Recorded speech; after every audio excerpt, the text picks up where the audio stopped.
Welcome to Save It Voice Liberia, a platform dedicated to amplifying the voices of every Liberian. Our mission is to inspire civic engagement, empower citizens, and advocate for positive change.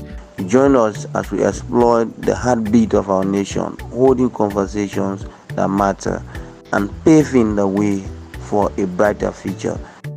This is Save It Voice Liberia. Your voice, your future.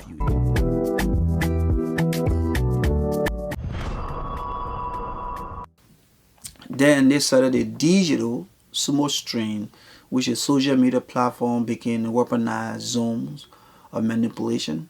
Trending topics were not organic but influenced by AI control algorithms, often linked to defense and intelligence firms. African resistance movements and figures like Ibrahim Traore were shadow banned or demonetized. Pro-black or pan-African content creators saw viewership drop dramatically. Their reach throttled. This wasn't a glitch, it was a algorithmic warfare designed to bury resistance and to shape public discourse. Historically, when the U.S. begins stripping away jobs, especially from public sector or working class industries, it often signals that something bigger and more disruptive is coming. And that something is economic crisis. And it could be economic crisis, it could be something more. I don't know. But I'm just telling you, according to history, these are patterns and they never lie. And even before talking about that, what is happening right now is big. This is how World War I started. This is how World War II started. Every single war, this is how it always starts. In Liberia, the civil war that lasted for 14 years, this is how it started. It started like slow, right? Few gunshot over there. And the next thing, it just continue on. What happened just recently? After Trump went and bombed Iran. Thank you very much.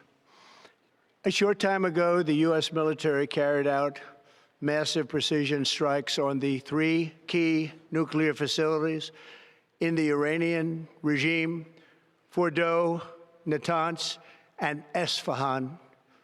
Everybody heard those names for years as they built this horribly destructive enterprise. Our objective was the destruction of Iran's nuclear enrichment capacity and a stop to the nuclear threat posed by the world's #1 state sponsor of terror.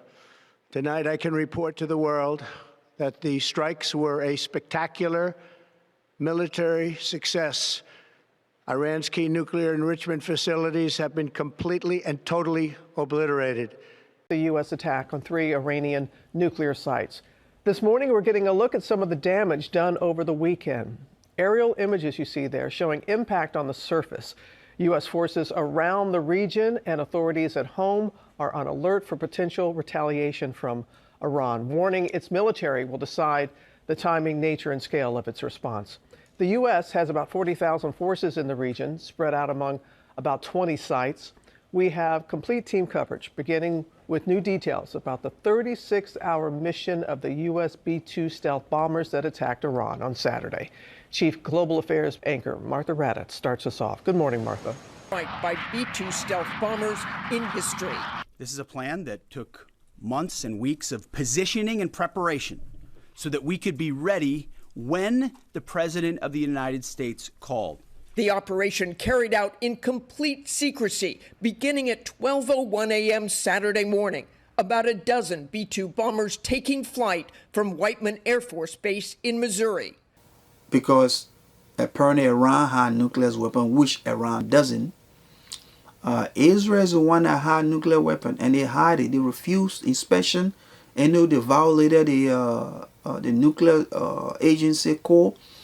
They don't want high weapon. They have what, around Israel has made all these points about Iran's potential nuclear capability, but Israel does remain the region's only nuclear power, and outside of the UN's treaty to limit the spread of nuclear weapons. Should we be concerned about that? Look, I think, as you say, Israel has always maintained a policy of strategic ambiguity when it comes to whether they have nuclear weapons or not. I think that analysts in the region would say Israel has had nuclear weapons for many decades. They haven't been used. They haven't threatened to use them. They've maintained their strategic ambiguity. I think the only other thing I would say about that comparison is that I think for some people it adds to this sense of hypocrisy around international law when there's, one standard for Iran and one standard for Israel, particularly in terms of self-defense and, adhering to nuclear treaties as well. This is the guy that Trump is fighting for. But guess what? Not too long ago, after that bombing, after they had come together, they said they were going to have ceasefire. Guess who was the one that went back and started launching missiles again? Besides, accuse each other for violating the ceasefire. So I think they both violated it. Yeah. I don't think I'm not sure they did it intentionally. They couldn't rein people back. I don't like the fact that Israel went out this morning at all, and I'm going to see if I can stop it. Do you believe that Iran is still committed to cease? Yeah, I do. They violated it, but Israel violated it too. Are you questioning if Israel is committed? Israel, as soon as we made the deal, they came out and they dropped a load of bombs, the likes of which I've never seen before. The biggest load that we've seen. I'm not happy with Israel.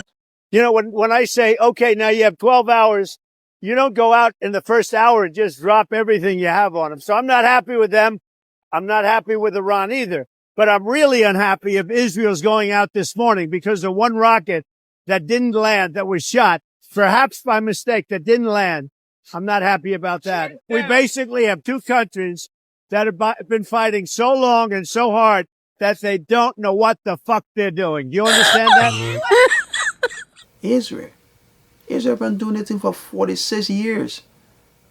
And they're trying to get rid of the Iranian, Palestinian. So Israel had declared war on everybody in the Middle East.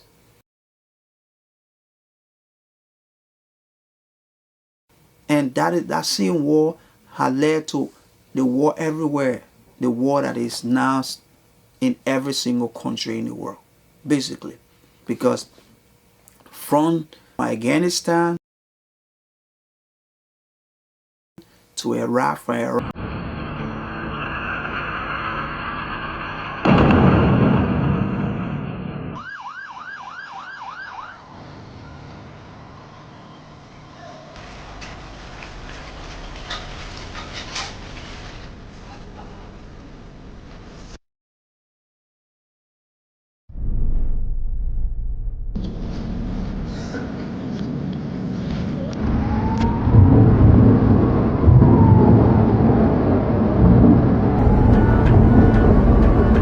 This is barbarism. This is inhumanity on a scale that I thought had been consigned to the history books. This is behavior so disgusting, so despicable, to the point where Israeli citizens, politicians, and public figures, when presented with evidence, Libya, and the world's terrorists are the United States. Look what we did to Iraq. Look what we did to Libya. Libya, the most successful country in all of Africa. The guy created the eighth wonder of the world with the way how he delivered water and turned deserts into farmland. And everybody had a house and everybody had education and healthcare. And we turned it into a failed state run by terrorists with open slave markets. Who did that? Barack Obama and Hillary Clinton did that. And they'll never have to pay a price for that. Barack Obama, the most he'll do is go, nope, that was a mistake. Nope, why did they get rid of Gaddafi? Because he was going to start a currency of Africa that was going to compete with the U.S. dollar and the euro. And they can't have that because the way the United States controls the world is because the United States dollar is the reserve currency of the world. So that's why they can put sanctions on all these countries. And so what they're doing, which they shouldn't do, they're weaponizing the U.S. dollar. And so like when countries want to trade with each other, they have to go take their currency, change it into U.S. dollars so they can trade. And a lot of it was based on the petrodollar, which, by the way, Saudi Arabia just quit. They didn't renew it. I don't know if you heard about Yeah, that. I did hear about that. So, and all of a sudden, CBS News is starting to do news stories about how Saudi Arabia was involved in 9/11. All of a sudden, 24 years later, all of a sudden, oh, you know what? Turns out there was something happened with it. And they're like, you mean 2 weeks after they decided to not renew the petrodollar? Now CBS News is allowed to talk about that and investigate it, which when I talked about it, it got demonetized. But anyway, that's why, because Gaddafi was doing that. The world's terrorists are the United States. The United States has bombed all of the following countries since World War II. To begin, we do not have to travel far. In Central America, the United States has bombed Panama, Nicaragua, El Salvador, Grenada, the Dominican Republic, and Cuba.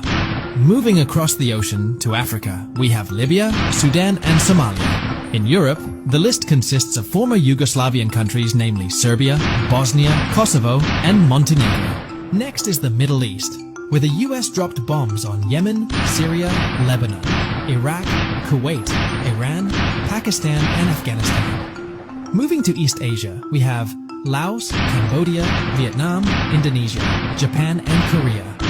Finally, during the bombardment of Belgrade, a few bombs hit the Chinese embassy. So I've included China to the list as well. This is how the completed map looks like. So, do you know of any country that has bombed this many countries? This is crazy. So it started everything that you're seeing right now, the war that going on right now, it all started in the Middle East. Israel is the only nuclear armed state in the Middle East.